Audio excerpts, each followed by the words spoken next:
بسم اللہ الرحمن الرحیم۔ آپ صلی اللہ علیہ وسلم نے فرمایا، ایک ایسا گناہ جس سے 80 سال کی نیکیاں ضائع ہو جاتی ہیں اور اس کے لیے دوزخ میں ایک کنواں تیار کیا جاتا ہے۔ مکمل تفصیلات جاننے کے لیے ویڈیو کو آخر تک ضرور دیکھیے گا۔ زمین کب روتی ہے؟ اللہ پاک نے زمین و آسمان میں بشمول جن و انسان جو کچھ بھی پیدا کیا ہے، ہر چیز کو قوت سماعت اور قوت گویائی عطا فرمائی ہے۔ ہر چیز اپنی اپنی زبان میں اللہ کے ذکر میں مصروف ہے۔ ایسی تمام چیزیں ہیں جو اللہ پاک نے پیدا کی، جب ان کو کوئی چیز عطا کرتا ہے تو اس پر شکر بھی ادا کرتی ہے، اور جب ان کو کوئی تکلیف پہنچتی ہے تو وہ اس کا اظہار بھی کرتی ہے۔ لیکن یہ اور بات ہے کہ اللہ نے ایسی آوازوں کو جن و انس سے پوشیدہ رکھا ہے۔ دھرتی یعنی زمین کو ہی لے لیجئے، زمین بولتی بھی ہے، سنتی بھی ہے، خوشی غمی کو بھی محسوس کرتی ہے، اس کا اظہار بھی کرتی ہے۔ نبی کریم صلی اللہ علیہ وسلم نے فرمایا، موقع ایسا ہے کہ جن پر زمین روتی ہے۔ پہلا موقع یہ ہے کہ جب ناحق کسی کا خون بہایا جاتا ہے، مقتول کا قطرہ زمین پر گرتے ہی زمین پکارتی ہے، الہی مجھے اجازت دے تاکہ میں قاتل کو ابھی نگل جاؤں۔ آواز آتی ہے، ذرا صبر کر، یہ تیرے اندر ہی آئے گا۔ دوسرا موقع یہ ہے کہ جب زانی زنا کا ارتکاب کرنے کے بعد غسل کرتا ہے تو پانی کا پہلا قطرہ زمین پر گرتا ہے تو زمین اظہار کرتی ہوئی روتی ہے، کہتی ہے، الہی مجھے اجازت دے تاکہ میں اس کو نگل لوں۔ آواز آتی ہے، تھوڑی دیر صبر کر، یہ تیرے پاس ہی آئے گا۔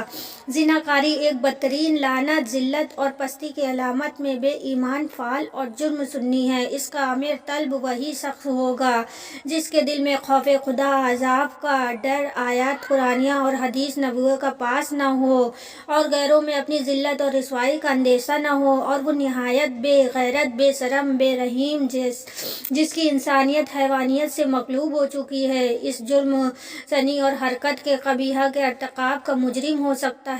قرآن کریم نے زنا تو کیا، اس کے قریب جانے سے بھی منع فرمایا ہے۔ بدکاری کے پاس نہ جاؤ، بے شک حیائی اور بہت ہی بری راہ ہے، یعنی زنا خود بھی کبیرہ اور دوسروں کو مقاصد احترام سے کبیرہ تر ہے اور ہر ہزار بار لائق مذمت ہے۔ افراد کے روحانی پاکیزگی اور اخلاقی طہارت کے بھی منافی روحانیت کے چہرے پر ایک بدنما داغ ہے، جسمانی معاشرتی مرتبہ کے لحاظ سے بھی قابل نفرت ہے۔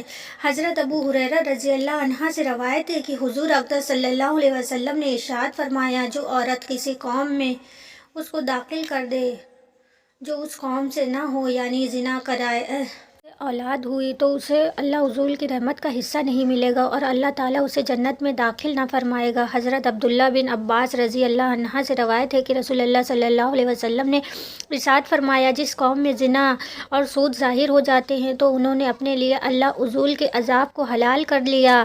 حضرت عمر بن عاص رضی اللہ عنہ سے روایت ہے کہ نبی اکرم صلی اللہ علیہ وسلم نے ارشاد فرمایا، جس قوم میں زنا ظاہر ہوگا وہ قحط میں گرفتار ہوگی، جس قوم میں رشوت کا ظہور ہوگا وہ روم میں گرفتاری ہوگی۔ حضرت بریدہ رضی اللہ عنہ سے روایت ہے کہ رسول اللہ صلی اللہ علیہ وسلم نے فرمایا، ساتوں آسمان اور ساتوں زمینیں بوڑھے زانی پر لعنت کرتی ہے، زانیوں کے شرمگاہ کی بدبو جہنم والوں کو ایذا دے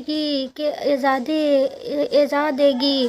نبی کریم صلی اللہ علیہ وسلم نے فرمایا، زنا سے 6 باتیں ظہور پذیر ہوتی ہے، 3 دنیا میں، 3 آخرت میں۔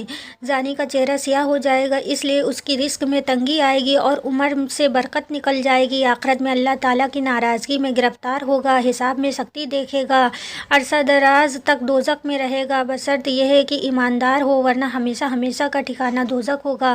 نبی کریم صلی اللہ علیہ وسلم نے فرمایا، جو کوئی آزاد یا غلام عورت سے زنا کرتا ہے اس کی قبر میں 20 لاکھ سوراخ کر دیے جاتے ہیں، جن سے سانپ اور بچھو اور آگ کے شعلے اس پر حملہ آور ہوتے ہیں اور وہ اسی طرح عذاب قبر میں مبتلا رہتا ہے۔ نبی اکرم صلی اللہ علیہ وسلم نے فرمایا، 3 قسم کے آدمیوں پر اللہ تعالیٰ نظر رحمت نہیں فرمائے گا، ایک بوڑھا زانی، دوسرا جھوٹی تقریر کرنے والا، تیسرا تکبر کرنے والا فقیر۔ آپ صلی اللہ علیہ وسلم نے فرمایا زنا سے 80 سال کی نیکیاں برباد ہو جاتی ہیں۔ دوزخ میں ایک کنواں زانیوں کے لیے تیار کیا ہے جس میں انہیں عذاب دیا جا رہا ہے، عذاب دیا جاتا رہے گا۔ اس کا نام حاویہ ہے۔ اسے اگر ایک ذرہ نکال کر دوزخ کے دوسرے حصوں میں ڈالا جائے تو وہ اس سے جل جائیں گے۔ کسی انسان کا قتل کرنا کتنا بڑا گناہ ہے۔ حدیث سے سن لیجیے۔ حضرت ابو سعید خدری اور حضرت ابو ہریرہ رضی اللہ عنہ سے روایت ہے کہ حضور نبی کرم صلی اللہ علیہ وسلم نے مومن کے قاتل کی سزا جہنم بیان کرتے ہوئے ارشاد فرمایا، اگر تمام آسمانوں اور زمین والے کسی ایک مومن کے قتل میں شریک ہو جائیں تب بھی یقیناً اللہ تعالیٰ ان سب کو جہنم میں جھونک دے گا۔ قتل و غارت گری، خون ریزی اور فتنہ و فساد اور ناحق خون بہانا اتنا بڑا جرم ہے کہ قیامت کے دن اللہ تعالیٰ ایسے مجرموں کو سب سے پہلے بے نقاب کر کے قیفر کردار تک پہنچائے گا۔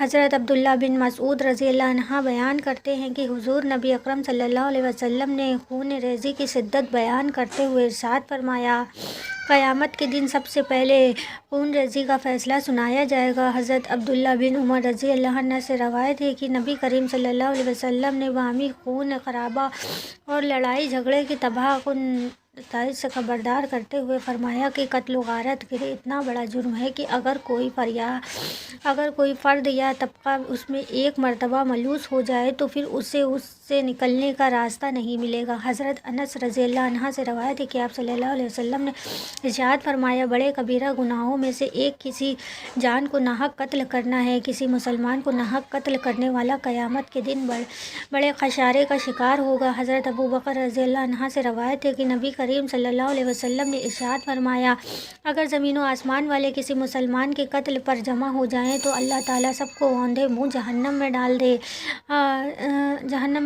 اللہ پاک ہمیں نیک اعمال کرنے کی توفیق عطا فرمائے اور ہمارا خاتمہ ایمان پر فرمائے، آمین۔ کمنٹ باکس میں ایک بار آمین ضرور ٹائپ کریے۔